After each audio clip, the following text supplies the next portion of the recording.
வணக்கம். நான் doctor Gowri, diabetes specialist, Kaveri hospital. Diabetic patients சுகரோட அளவை நல்ல கண்ட்ரோல் வச்சுக்கிறதுக்கு இன்சுலின் இன்ஜெக்ஷனும் ஒரு முக்கியமான ட்ரீட்மெண்ட். இந்த இன்சுலின் இன்ஜெக்ஷனை 2 விதமாக எடுத்துக்கலாம். ஒன்று சிரிஞ்சை உபயோகப்படுத்தி எடுத்துக்கலாம், 2வது பேனா இன்சுலின் அப்படிங்கிற ஒரு கருவியை உபயோகித்து எடுத்துக்கலாம். போன வீடியோவில் இன்சுலின் சிரிஞ்சு எப்படி உபயோகப்படுத்தலான்னு பார்த்தோம். இன்சுலின் சிரிஞ்சுக்கும் பேனா இன்சுலினுக்கும் என்ன வித்தியாசம்னு பார்த்தீங்கன்னா, பேனால் எடுக்கும்போது வலி கொஞ்சம் குறைவாக இருக்கும். ஏன்னா பேனால் உபயோகப்படுத்துகிற ஊசி ரொம்ப சன்னமாக இருக்கும். நமக்கு நாமே இன்சுலின் போட்டுக்கிறது பேனா இன்சுலின் உபயோகிக்கும் போது ரொம்ப ஈஸி. ஸோ அந்த பேனா இன்சுலினை எப்படி பயன்படுத்தலாம் அப்படிங்கிறது இப்போ நம்ம பார்க்கலாம். இன்சுலின் இன்ஜெக்ஷன் போடுறதுக்கு தேவையான பொருட்கள் என்னங்கிற பார்த்துடலாம். ஃபஸ்ட்டு இன்சுலின் வகையில் 2 வகை பேனாக்கள் இருக்குது. ஒன்று டெம்பரரி பென், இன்னொன்று பெர்மனண்ட் பென். இந்த பேனாவில் பயன்படுத்தக்கூடிய இன்சுலின் நீடில்ஸ், அடுத்ததாக நம்ம சுத்தம் பண்ணிக்கிறதுக்கு உபயோகிக்கக்கூடிய ஆல்கஹால் ஸ்வாப், கடைசியாக இந்த சிரிஞ்சஸை நீடில்ஸை டிஸ்போஸ் பண்ணக்கூடிய ஒரு கெட்டியான ஒரு பிளாஸ்டிக் கண்டெய்னர். டெம்பரரி இன்சுலின் பென்னை பற்றி இப்போ பார்த்துடலாம். இந்த இன்சுலின் பென்னில் இன்சுலின் இன்பில்ட்டாக ஃபிக்ஸ்டாக இருக்கும். இதில் இருக்கிற இன்சுலின் தீர்ந்ததுக்கப்புறம் இதை திரும்ப பயன்படுத்த முடியாது. இதை தூக்கி போட்டுட்டு புதிய இன்சுலின் பென்னை தான் எடுக்கணும். இது பெர்மனண்ட் இன்சுலின் பென். இதை ரீயூசபிள் பென்னுன்னு சொல்லுவோம். நம்ம உபயோகித்த இன்சுலின் தீர்ந்ததுக்கப்புறம் இந்த குப்பியை எடுத்து கழட்டிட்டு வேறு புது இன்சுலின் குப்பியை எடுத்து உள்ளே போட்டு இந்த பெர்மனண்ட் பென்னை திரும்ப நம்ம பயன்படுத்திக்கலாம். எல்லா பேனா இன்சுலின்லேயும் எவ்வளோ இன்சுலின் எடுத்துக்க போகிறோம் அப்படிங்கிறத குறிக்கிறதுக்காக ஒரு டயல் இருக்கும். அது 0 to 60 வரைக்கும் வச்சுருப்பாங்க. நமக்கு எவ்வளோ இன்சுலின் தேவையோ அந்த அளவை இந்த டயலில் நம்ம செலக்ட் பண்ணிவிட்டு இன்சுலின் இன்ஜெக்ஷன் எடுக்க ஆரம்பிக்கலாம். இப்போது நம்ம உடம்புல இன்சுலின் இன்ஜெக்ஷன் எந்தெந்த இடங்களில் போட்டுக்கலாம் அப்படிங்கிறத பார்த்துக்கலாம். முக்கியமாக இன்சுலின் இன்ஜெக்ஷன் சப்க்யூட்டேனியஸ் ஃபேட்டில் தான் போடணும். சப்க்யூட்டேனியஸ் ஃபேட் அப்படிங்கிறது நம்ம தோலுக்கு அடியில் இருக்கக்கூடிய கொழுப்பு பகுதின்னு பேர். ஸோ இன்சுலினை ஆழமாக தசைகளில் போட்டாலும் இன்சுலின் சரியாக வேலை செய்யாது. அந்த சப்க்யூட்டேனியஸ் ஃபேட்டுக்கு மேலே இருக்கக்கூடிய தோலில் போட்டாலும் சரியாக வேலை செய்யாது. ஸோ இன்சுலின் போட வேண்டிய சரியான இடம் சப்க்யூட்டேனியஸ் ஃபேட் அப்படின்னு சொல்லக்கூடிய கொழுப்பு சத்து இருக்கிற பகுதி. ஸோ நம்ம உடம்பில் அந்த கொழுப்பு சத்து எங்கெங்கெல்லாம் இருக்குதுன்னு பார்த்தோம்னா, ஃபஸ்ட் அண்ட் ஃபார்மோஸ்ட் வயிற்றுப்பகுதி. நம்மளோட வயிற்றுப்பகுதியில் தொப்புளுக்கு சுற்றி 2 விரல்கள் விட்டு மற்ற எல்லா இடத்துலையும் நம்ம இன்சுலின் தாராளமாக போட்டுக்கலாம். முதல் நாளுக்கும் 2வது நாளுக்கும் 1 விரல் இடைவெளி விட்டு போட்டுக்கிட்டே வரணும். வயிற்றுப்பகுதிக்கு அடுத்தது தொடைப்பகுதி. தொடையோட மேல் வெளிப்புறத்தில் இன்சுலின் இன்ஜெக்ஷன்ஸ் நம்ம எடுக்க ஆரம்பிச்சுக்கலாம். 1 விரல் இடைவெளி விட்டு இன்சுலின் போடும்போது தாராளமாக 1 மாதத்திற்கு நம்ம அந்த இடத்த பயன்படுத்திக்க முடியும். 1 மாதத்துக்கு மேலே ஒரே இடத்துல இன்ஜெக்ஷன் போட்டுட்டு இருந்தோம் அப்படின்னா அந்த இடத்துல லைப்போ ஹைப்பர்ட்ரோஃபின்னு சொல்லக்கூடிய கொழுப்பு கட்டிகள் ஃபார்ம் ஆக ஆரம்பிச்சிடும். அது இன்சுலினை சரியாக வேலை செய்ய விடாது. 3வது கைகளில் மேல் வெளிப்புற பகுதிகளில் போட்டுக்கலாம். நம்மளோட இடுப்பு பகுதியில் பின்புறத்துலேயும் கொழுப்பு சத்து நிறையா இருக்கிறதுனால அங்கேயும் தாராளமாக எடுத்துக்கலாம். குறிப்பாக இது குழந்தைகளுக்கு இந்த இடம் சிறந்த இடமா இருக்கும். இப்போது பேனா இன்சுலின் பயன்படுத்தும் முறையை பற்றி பார்க்கலாம். இன்சுலின் இன்ஜெக்ஷன் எடுக்கிறதுக்கு முன்னாடி கட்டாயமாக கைகளை சுத்தமாக கழுவிக்கிறது ரொம்ப முக்கியம். கைகளை கழுவிட்டு வந்துட்டு நம்ம இப்போது பேனா இன்சுலின் எடுக்கிறோம்.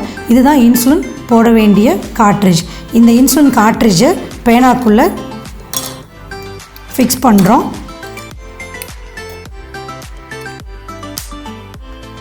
இன்சுலின் கார்ட்ரிட்ஜில் 2 வகைகள் இருக்குது. ஒன்று கலங்கல் இன்சுலின் இருக்கும், இன்னொன்று தெளிவான நீர் போல் இருக்கிற இன்சுலின். கலங்கல் இன்சுலினாக இருந்ததுன்னா இன்ஜெக்ஷன் போடுறதுக்கு முன்னாடி அதை நல்லபடியாக கலந்துக்க வேண்டியது அவசியம். நம்ம கைகளில் வச்சு ஒரு 10 தடவை உருட்டலாம்.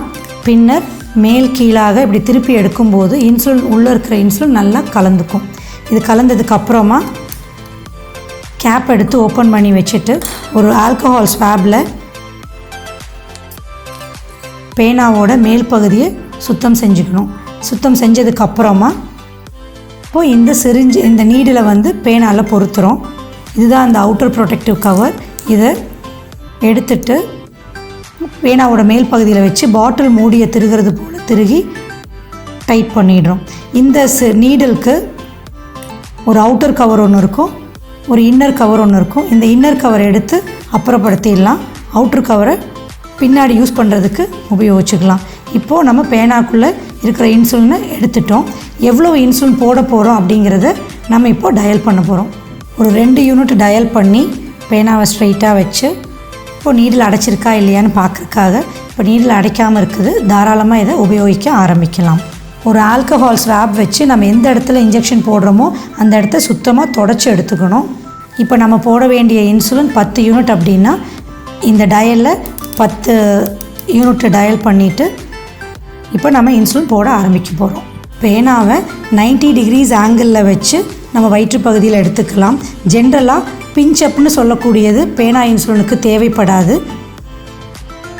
டைரெக்டாக இன்சுலினை வயிற்றில் எடுத்து குத்திட்டு பட்டனை ப்ரெஸ் பண்ணும்போது நாம் எடுத்த அத்தனை இன்சுலினும் வயிற்றுக்குள்ளே போயிடும். அதுக்கப்புறம் 1 2 3 4 5ன்னு 10 வரைக்கும் கவுண்ட் பண்ணணும். அப்போ தான் எல்லா இன்சுலினும் கம்ப்ளீட்டாக உள்ளே இறங்கும். முடித்த உடனே நம்ம பேனாவை எடுத்துக்கலாம். இன்ஜெக்ஷன் போட்டு முடித்த உடனே இந்த நீடிலை கட்டாயமாக கழட்டி வச்சிடணும்.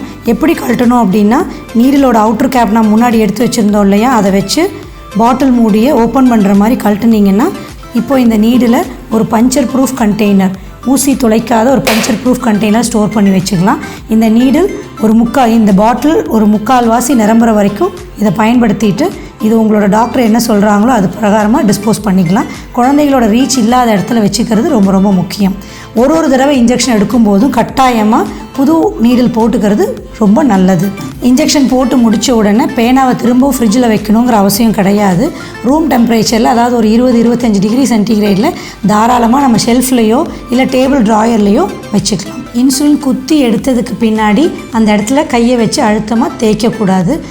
லைட்டாக இன்சுலின் வெளியில் வர மாதிரி இருந்தால் கொஞ்சமாக ப்ரெஷர் கொடுத்து ஒரு 10 செகண்ட் அழுத்தி பிடிச்சிங்கனாவே எந்த இன்சுலினும் வெளியில் வராது. பேனா இன்சுலின் எப்படி பயன்படுத்துறதுன்னு இப்போ பார்த்தோம். எத்தனை வருஷங்கள் இன்சுலின் எடுத்துட்டாலும் எந்த விதமான சைடு எஃபெக்ட்டும் கிடையாது. ஸோ பயம் இல்லாமல் இன்சுலின் எடுத்துக்கோங்க. நம்ம பிளட் சுகர்ஸை கண்ட்ரோல் வச்சுக்கிறது தான் ரொம்ப முக்கியம். நன்றி, வணக்கம். இன்சுலின் போடுவதற்கு முன் அந்த இடத்தை நன்றாக சுத்தம் செய்து கொள்ள வேண்டும். திறக்கப்படாத பென் இன்சுலின் கேட்ரேஜை 2 டிகிரி முதல் 8 டிகிரி சென்டிகிரேட் வெப்பநிலையில் காலாவதி தேதி முடியும் வரை பயன்படுத்தலாம். பயன்பாட்டில் உள்ள பென் இன்சுலின் கேட்ரேஜை 4 வாரங்கள் வரை சாதாரண ரூம் டெம்பரேச்சரில் சூரிய ஒளி படாத இடத்தில் வைக்கலாம். பென் இன்சுலின் கேட்ரேஜை ஃப்ரீசரில் வைக்கக்கூடாது. பயணத்தின் போது பென் இன்சுலினை ஐஸ் பேக் உள்ள ஒரு பையில் வைத்து எடுத்து செல்ல வேண்டும். காரின் டேஷ்போர்டிலோ அல்லது இருசக்கர வாகனத்திலோ பென் இன்சுலினை வைக்கக்கூடாது. பென் இன்சுலின் ஊசியின் முனை வளைந்தோ அல்லது மழுங்கியோ இருந்தால் ஊசியை பயன்படுத்தக்கூடாது.